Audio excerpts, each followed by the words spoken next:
Bismillahirrahmanirrahim.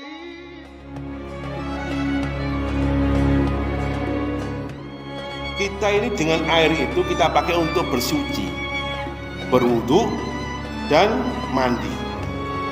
Insya Allah kalau wudu semuanya sudah paham. Hanya saya ingin menekankan bahwa wudu itu ada dua pemahaman. Yang pertama wajib wudu, yang kedua sunnah wudu. Wajib wudu itu ada 6. Coba jangan paham ya.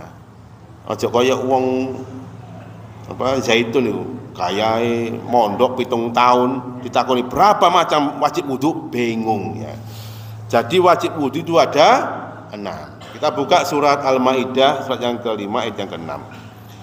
Bismillahirrahmanirrahim. Ya ayyuhalladzina amanu idza kuntum ila shalah faghsilu wujuhakum. Maka basuhlah wajah kamu. Kemudian wa aydiyakum ilal marafiq. Kemudian tanganmu sampai dengan siku. Kemudian wamsahu biru'usikum, dan usaplah kepala kamu. Yang keempat ya menika wa arjulakum ilal ka'bain, dan kakimu sampai dengan kedua mata kaki. Ini 4 wajib wudu. Yang 2 mana? Yang 2 adalah niat dan tertib. Nah, tadi niat dan tertib yang 2. Jadi ada 6. Jemaah rahimakumullah, semuanya udah paham, tetapi ada perbedaan wudu kita dengan yang lain. Ini yang membedakan. Karena kita ingin wudhu kita itu sesuai dengan kehendak Allah dan Rasulnya. Oh, yang dikarepi Gusti Allah dan Kanjeng Nabi seperti ini, maka kita ikuti. Karena dalilnya jelas. Yang pertama misalkan, ya, yang membedakan dengan yang lain, yaitu faghsilu wujuhakum, dan basuhlah muka kamu. Jadi muka kita ini kita basuh. Nah sekarang kita lihat muka itu mana muka itu. Ya. Jadi sebagaimana yang telah Rasul terang dalam hadisnya itu, bahwa muka itu adalah batasannya minal jabha ila zaqani min watidil udhul yumna ila watidil udhul yusra. Dari batuk sampai ke jenggot, telinga kecil kanan, telinga kecil kiri, ini namanya wajah. Jadi kalau kita berwudu kudu kena kabeh. Oh ya Bu nggih, ojo wedakane 3 cm eman wudune gone tok. Enggak sah itu. Irunge tok sing dikai banyu. Jadi wudhu itu semuanya sampai kena ini. Nah, ya. Makanya di Umar bin Khattab ditegur Kanjeng Nabi karena ini pipinya itu kering. Ya. Kalau kering gak kena wudhu, gak usah berwudhu lagi. Ambil sisa air di jenggotnya, diusapkan. Lalu kan jenggot ya apa Ustaz? Golek jenggotnya koncone. Ya. Itu yang pertama.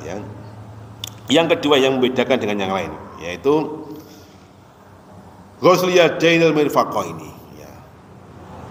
Kedua tangan sampai dengan siku. Kita lihat ya, ada harful jar yaitu ila. Ila ini jamaah itu maknanya lil ghayah, tujuan. Berarti kita ini membasuh tangan mulai dari tangan sampai ke siku. Berarti kalau kita membasuh begini, tangan ke siku. Ya, bukan siku ke tangan.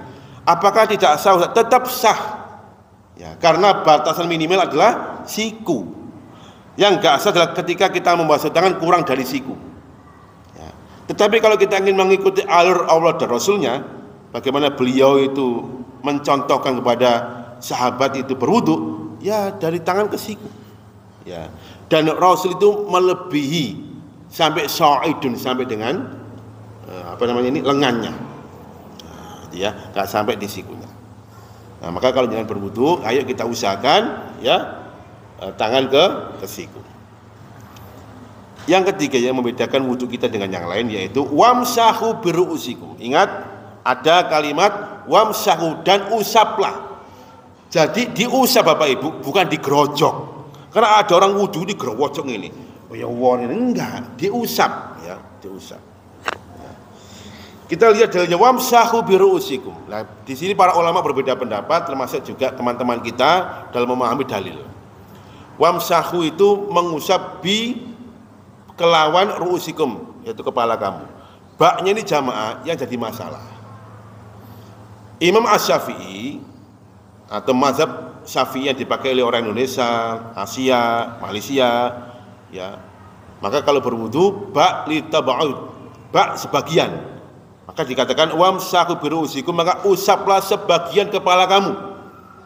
Sebagian kepala kamu. Kalau sebagian ya sudah, kalau berwudu begini aja, sebagian ya. Ya, begini. Selesai sudah. Maka teman-teman kita itu kalau berwudu begini. Ya, ya. Hatta walaupun dengan 3 helai rambut itu sudah sebagian.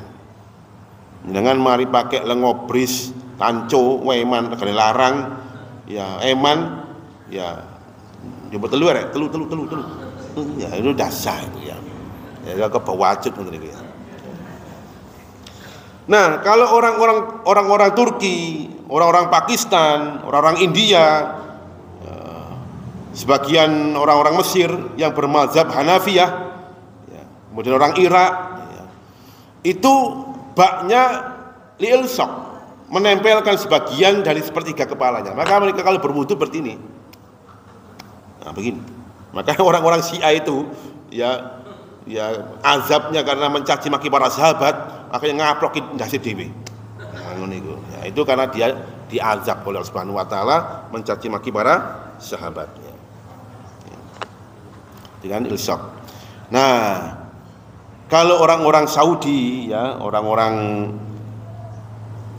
Emirat, Mekah, Madinah, Yaman, Suriah, ya, itu baknya la makna fih, enggak ada maknanya. Maka kemudian dikatakan wamsahu biru'usikum, maka usaplah kepala kamu. Mana sih kepala itu? Kepala itu ya dari Jabha ila Kufah, dari batuk sampai dengan jitok. Kita lihat hadis dari Abdullah bin Zaid. Bagaimana Abdullah bin Zaid ini melihat Rasulullah ketika berwudu mengusap rikmonya beliau. Annan nabiyya sallallahu alaihi wasallam masaha ra'sahu biyadai. Rasulullah itu nalikane berwudu masaha ra'sahu, mengusap kepalanya biyadai, dengan 2 tangannya. Ya, dengan 2 tangannya. Fa'abbala bihima wa adbar. Ya. Kemudian memulai bimuqaddami ra'sihi, memulai dengan depan kepalanya.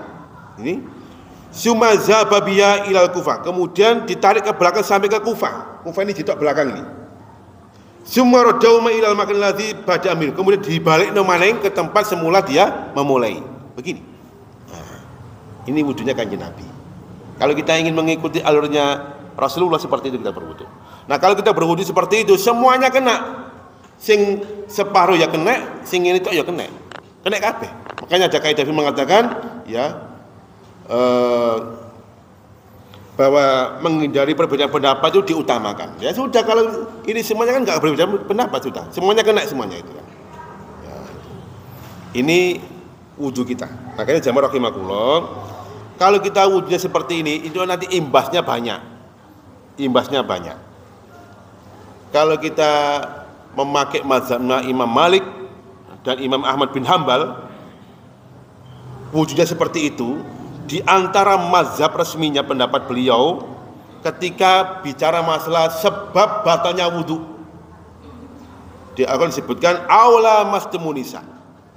Dengan buka di Mushaf Utsmani itu lamnya lam panjang, aula mastemunisa.